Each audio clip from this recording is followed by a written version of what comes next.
Риба-любов. Риба-любов живе у великому тілі ріки. Ходить у ньому, як маятник, вперед і назад, і по колу, припнута до осі серця. А вона терпляче мандрує від коріння води до її розлогої крони. Ходить дорогами, що на них жодного сліду, тільки твій. Риба-любов співає жаб'ячими вустами, мурашиним голосом. Ах, яка потворна, яка сліпа, не варта найменшої згадки в найтоншій книжці. Яка голодна, харчується тінями дотиків, слідами цілунків на теплому горлі дня. Знає, що з усіх імен твоє ім'я наймиліше, а тому, запливаючи в глибокі колодязі, ронить великі камінні сльози, круглі, вони важко лягають на дно крізь прозору товщу води. Риба-любов знає, що ім'я твоє дзвенить, як браслети на зап'ястях танцюристки-циганки. Від нього йде луна, так наче у великій порожній церкві хтось розсипав торбу мідних монет. Або солдати на площі одночасно кинули зброю 1000 шабель. Ім'я твоє гостре. Взяти ніжно під язик, воно коле у роті й зубчастим шпичаком виходить крізь губу. Пливи, рибо-любов, доки росте твоє велике дерево води, доки живе своїм тихим життям залізний гачок у твоїй губі, тримає тебе на прив'язі, тримає тебе на прив'язі, тримає тебе на прив'язі і, ніжно поторсавши, щоразу приводить додому. Lovefish. The lovefish lives in the large body of the river. It swims in it like a pendulum, back and forth and in a circle, fastened to the heart's axis. It patiently meanders from the water's roots to its spreading branches, swims paths that are covered with only your traces. The lovefish sings with a frog's mouth, with an ant's voice. Oh, how ugly it is, how blind, not worth the slightest mention in the thinnest book. So hungry that it eats shadows, touches traces of kisses on the warm throat of the day. It knows that out of all names, your name is the dearest. And so, swimming into the deep wells, it sheds large, round, stone tears, falling heavily to the bottom. Through the thick, clear water, the lovefish knows that your name rings like bracelets on the wrists of a gypsy dancer, that it echoes like a bag of copper coins scattered in a large, empty church, or like the sound of soldiers in the square, throwing down their weapons all at once, 1,000 swords. Your name is sharp when taken tenderly beneath the tongue. It pierces the mouth, and the tip comes out through the lip. Swim, lovefish, while your big tree of water grows, while the iron hook in your lip lives its quiet life, keeping you tethered and tenderly pulling ever closer to home. Чумацький місяць. Немає місця у місяця, немає де прихилити голову, немає до кого притулитися. Є тільки біг, біг, мовчання, мовчання, кругле озеро тіла, вутла ряднина небес, діри, крізь які падають на землю оберемки світла, рясного, як сніг, блідого, як зимові вікна, коли в кого, як руки потопельників. Ось дорога, над нею око, що все видить. Глянь, глянь, но тільки, як далеко від тебе світиться в пітьмі розжарений півобруч обрію. Чи ж доїдеш?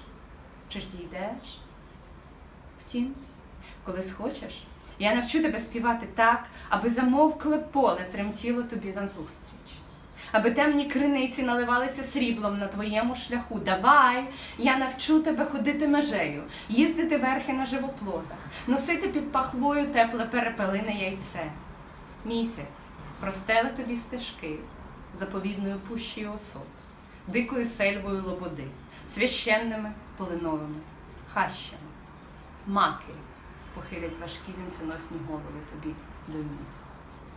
Залізні вози зрушать із місця, і довгі вервички солі сплутають наші сліди. Наша валка посуне стернею по молочному полю. Ай, порозсипали ми нашу сію. Ай, погубили ми в сутінках наші душі. Нема нас кому шукати, нема кому віднайти. Ай, ай, ай. The Salt Trader's Moon. The moon doesn't have a home. The moon doesn't have a place, doesn't have anywhere to lay its head, doesn't have anyone to comfort it. It only has its rush, its quiet.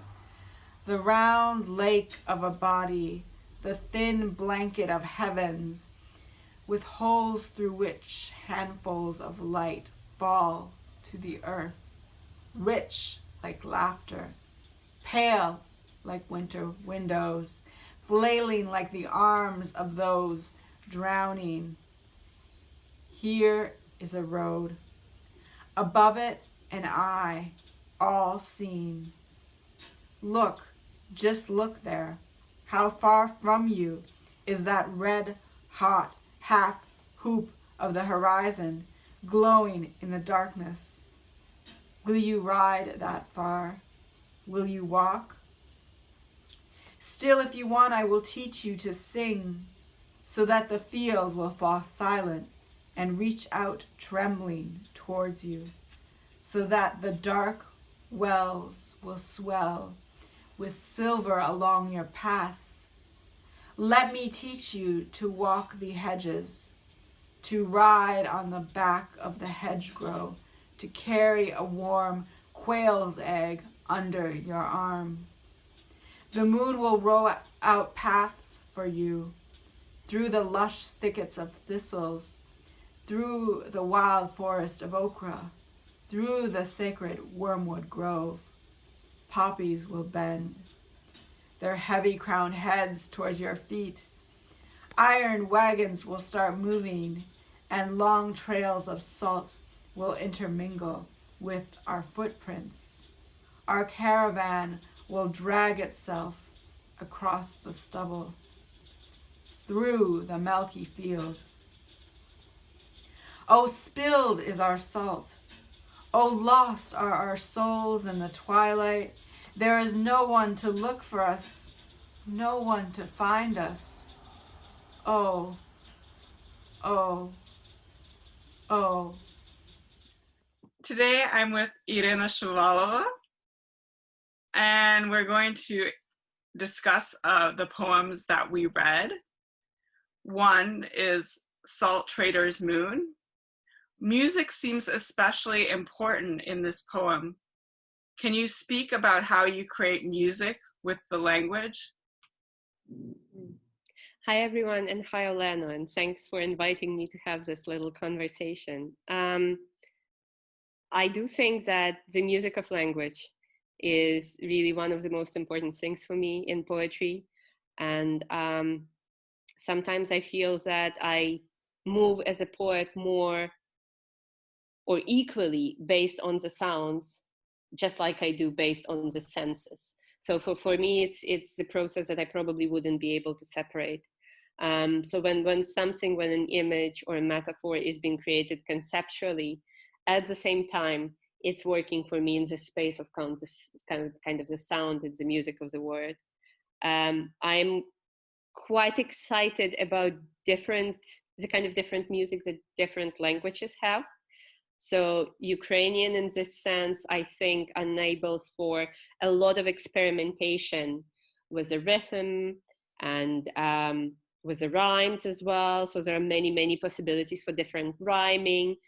And when I was writing the Salt Trader's Moon specifically, I was thinking also for some reason about Federico Garcia Lorca's poetry, and especially when in his Romancero Gitano,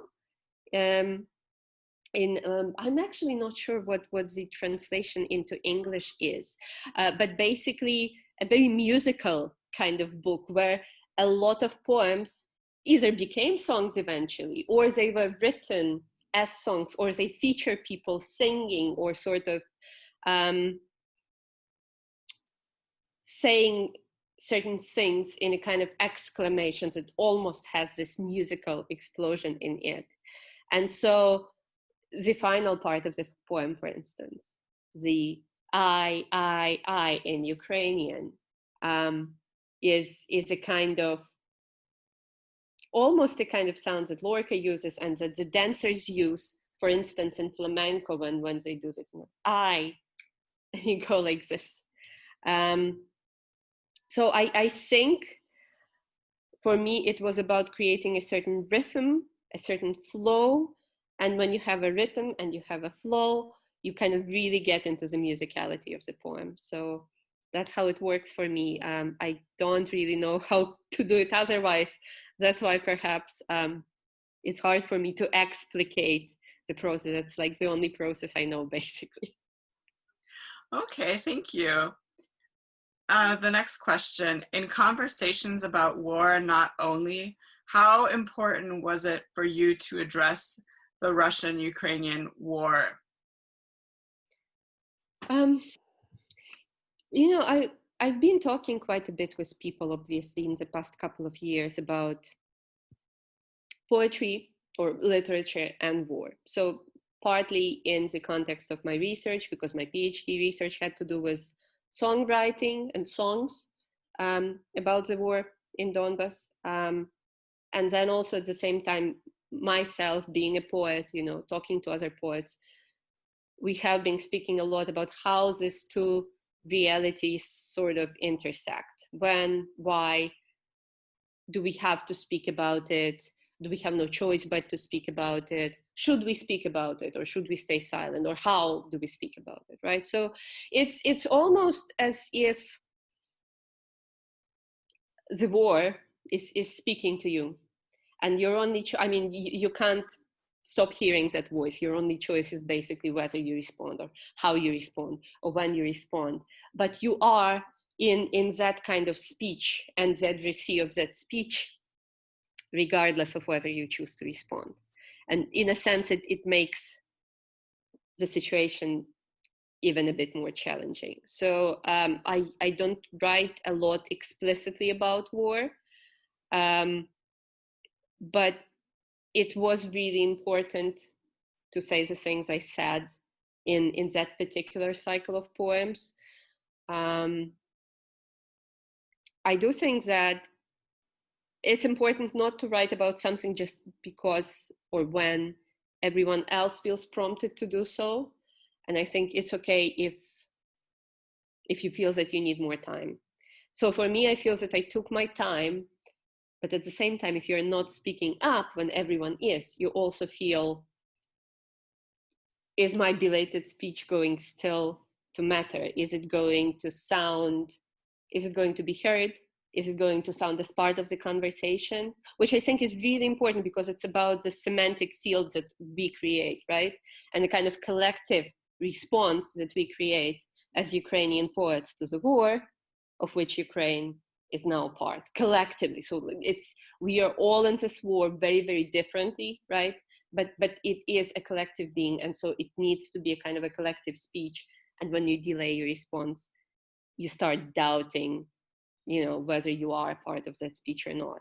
So it was, in a sense, almost a relief, but at the same time, a kind of a painful type of speech. And I don't think that saying things about war can be different, can be non-painful, can be simple. So it was not an easy thing. And maybe partly that's why I used other voices, not just my voice. Maybe also to create that sense of what I was just talking about, the conversation, right? This ongoing collective speech. So I wanted to make more voices heard, and in a sense, maybe hiding behind them, a covered that I am.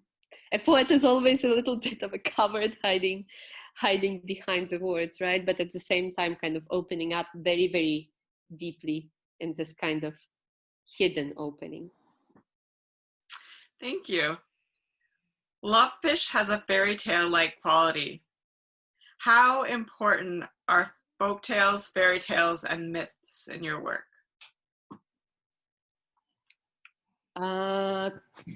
Very important is probably the best answer. No, I was just talking recently to my therapist, and we were discussing a very similar thing. She was asking me, so when you imagine something, when you have this kind of imaginary space, how do you imagine it? So do you feel that it's a separate place that you can go to? Do you feel that it has a kind of reality, sort of sensual reality? And I said, no, it just feels like it's completely integrated into the world that I live in, into my everyday reality. It doesn't feel like a separate place. And I think this is exactly how I've always felt about myths and fairy tales. And it never felt as this thing which is different from reality. So I live in this one world, and then there is this different world, which is of course imagined and separate and different. I think for me, it was always a kind of a range, a continuum, and definitely this spaces, they coexisted with my everyday reality. And so I think it's only natural that as a poet, I take both always. So, writing about everyday things, writing about especially very simple things, I think. So kind of when we go back to the basics, when we go down to earth in a very kind of literal sense, when we write about the earth and the water and, I don't know, the light and the darkness and blood and life and death and all those things that we all write about, right? We can't help writing about them. I do think that we automatically enter the space of myth making, and I do believe that poets are the myth makers of today, right? I think that myth survives not in the religion nowadays. I think the religion has become so much the space of the political. It is still a mystical space for some people, but I think the space of myth largely resides in poetry. That's my personal belief, and that's how I feel about my poetry as well. I do feel that it's home to myth, and I am very, very excited to because I think as a poet, when you start writing and the things just start jumping right out at you, from behind the corners, the monsters and the heroes and all those wondrous kind of creatures and things that are the breathing, living, flesh of the myth. I think you realize the interconnectedness. So it's kind of like, I don't know if you ever read The Golden Bow by Fraser. So basically it's comparative mythology, you can say. So he takes different myths and he discusses specific motives that actually are repeated in different myths across in different countries, different cultures, historically at different times, but they're recurring motives. And in a sense, you start feeling this without being, very analytical. When you write as a poet, you just kind of become part of this living web. And you're almost like this. Okay, I say bad things about poets today, so I said we're covered. Now I'm gonna say we're spiders. So it's almost like you sit, I don't know if you ever observed like a small spider sitting in that web, and feeling the vibrations of the web. So really, and you sit in the middle of it, and all this thing around you, you can feel every smallest touch of it, every smallest movement of it. And that's how I feel as a poet, kind of when I write into the myth and when I write from the myth, I just feel the whole thing kind of vibrating around me. And it's an addictive feeling, really. Oh, that's beautiful. What do you think you can do with Ukrainian that you can't do in English when writing poetry? Oh, wow. See, this is a tricky question. Why? Because, I mean, I'm fluent in English, right? But I'm not a native speaker of English. And so there's always that kind of suspicion that I have that maybe when I think I'm feeling the language in a certain way, do I quite feel it the same way that a native speaker, so someone kind of born and bred in that language, let's say, feels it?